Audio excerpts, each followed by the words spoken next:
But before we start, please give the video a like and make sure to subscribe to Wonderbot and hit the bell so you'll never miss any uploads from us. In front of Dr. Marco DePlano is a terminally ill elderly patient whose body is ridden with cancer. Heartbreakingly, she looks as white as the sheets she lies in. Not wanting to hold back, he informs her that her kidneys are failing. The solution? A bag enabling her to pee, which he'll attach for her. But with a sigh, the woman uses a word not often uttered to doctors: no.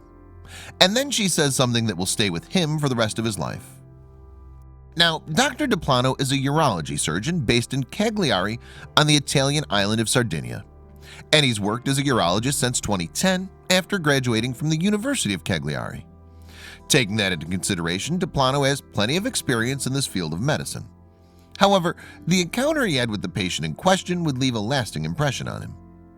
Things had begun pretty ordinarily enough at the Sarai di Carbonia Hospital in 2016. Yes, DePlano was working on the urology ward when he received a call from another department. There, the staff needed his advice because they were dealing with a patient who had kidney failure, and it appeared to be as a result of her terminal cancer. Given his expertise in urology, other departments sought out DePlano for advice on a daily basis. So in this sense, the phone call he'd received was nothing unusual. However, that all changed when the surgeon went to meet the elderly woman in question. In fact, the experience shook him to the core. Indeed, the doctor, then 37, felt the need to recount his interaction with the lady on Facebook. Describing the patient, he wrote, "She was between 70 and 80 years old, looked incredibly pale, and had carrot-colored hair just a couple of centimeters long, but impeccably varnished pink nails. I looked at her file, examined her, and repeated the ultrasound scan. Sadly, it turned out that the old lady was suffering from kidney failure as a result of compression on the ureters. Now, these tubes connect the kidneys to the bladder, allowing for urine to be expelled out the body through peeing. As such, they play an important role in keeping the body healthy. But with her ureters impeded, DePlano's patient would be unable to pee in the regular way. As a result, she would need medical intervention to help her expel her bodily waste. So DePlano told her, "At the moment, your kidneys have difficulty expelling urine, and since they're unable to do so naturally, I'll have to install a small tube." In order to help the patient, the young surgeon was recommending what's known in the medical world as a nephrostomy. And this procedure creates an opening in the skin that leads to the kidneys, that allows urine to be expelled directly from the organ via a tube, thus bypassing the ureters. You see, nephrostomies are usually carried out when a patient is suffering from a blockage in the urinary system.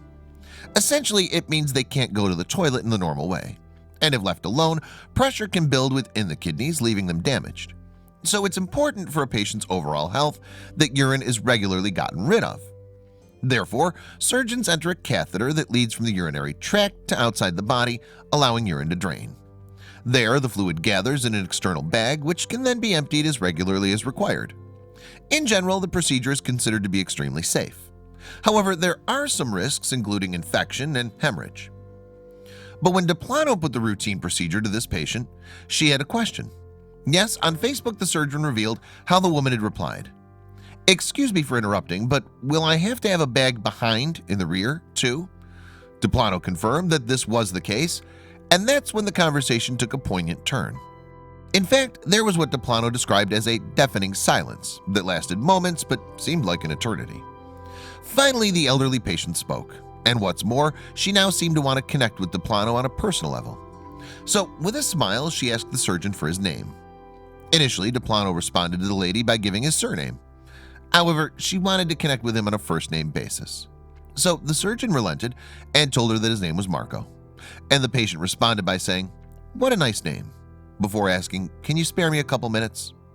So Dr. DePlano granted her wish and listened to what she had to say. Now, he was presumably not expecting anything extraordinary from this conversation with the woman.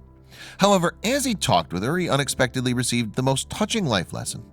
And furthermore, it was something that he could simply not keep to himself. Yes, the surgeon was so moved by what the elderly woman said that he would later relay his conversation on Facebook.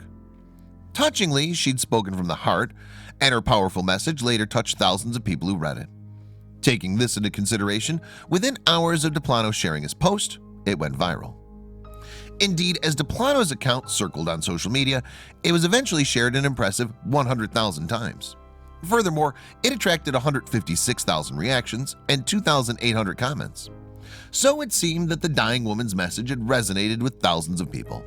And this was despite the fact that most of them would have had no connection with the surgeon or his patient. But what about the doctor's own feelings in all of this? Well, Deplano knew all too well how evocative his patient's words had been for him.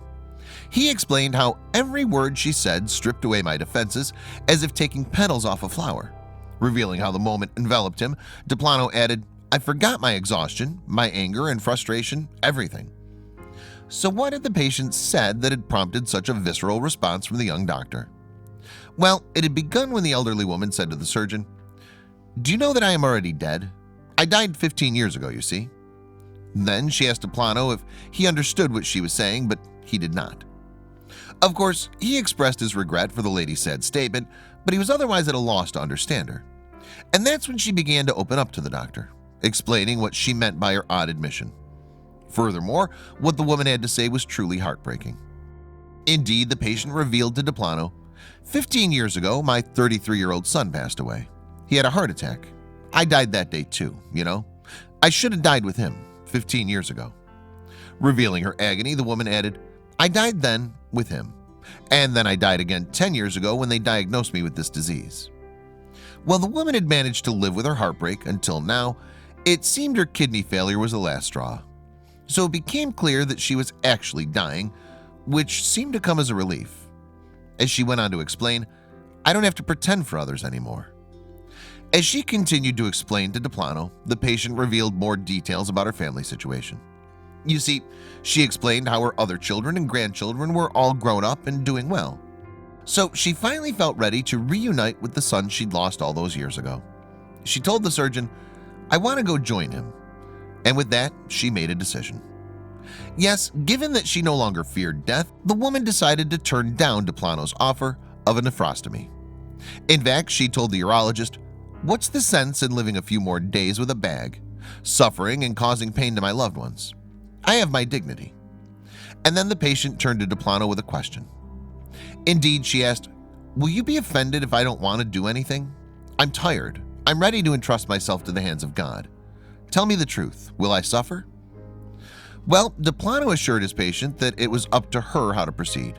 However, he tried to broach the subject of nephrostomy once more. But the woman simply wouldn't consider the procedure.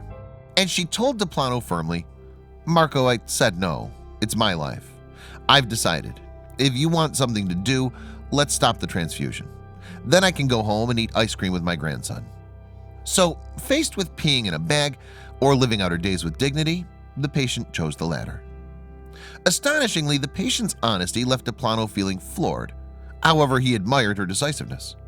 Writing on Facebook, the surgeon said, "I forgot the years of study, the thousands of pages I'd read, the rules, the facts.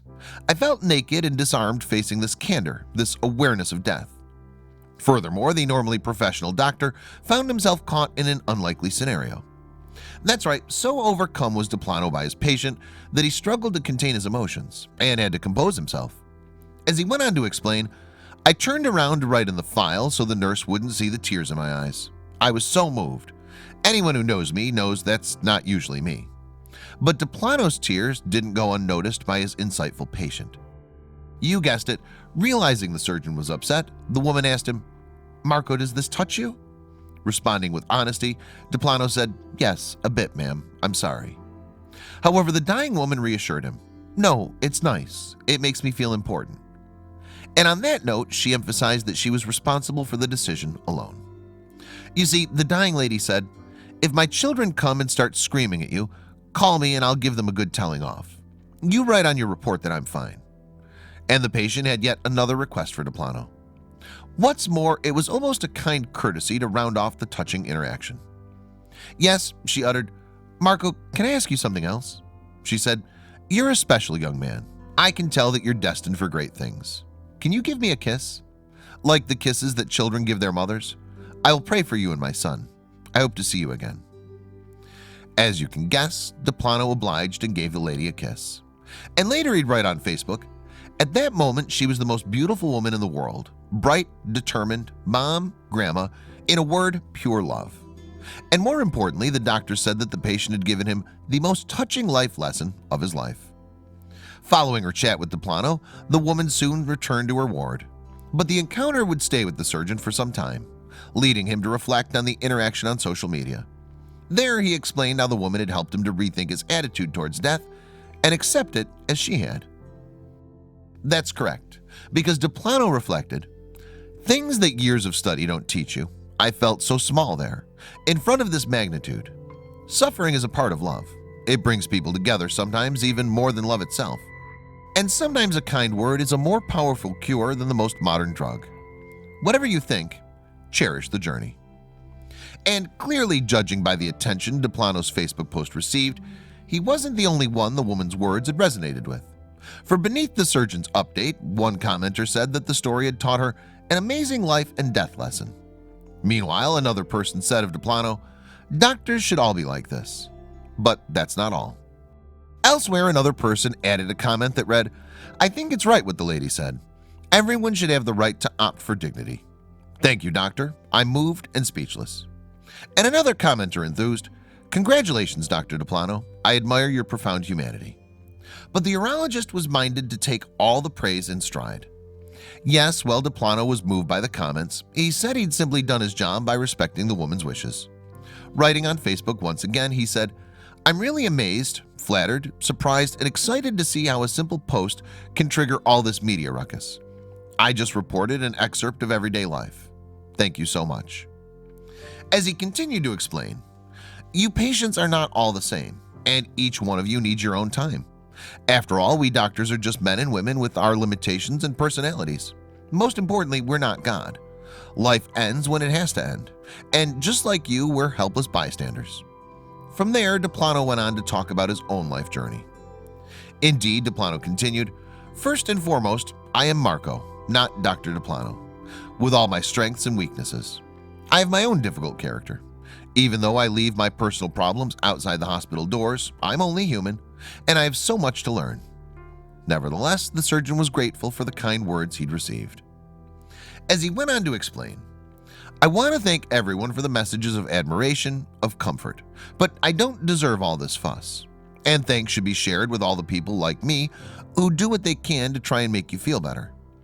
On that note, the post ended. In spite of Deplano's protests, many are likely to agree that the attention the post received was well-deserved. After all, his encounter underlines that not even doctors and medical professionals have all the answers. In fact, sometimes the so-called experts can also learn a lesson or two. And that includes that physical remedy is not necessarily the solution to everyone's pain.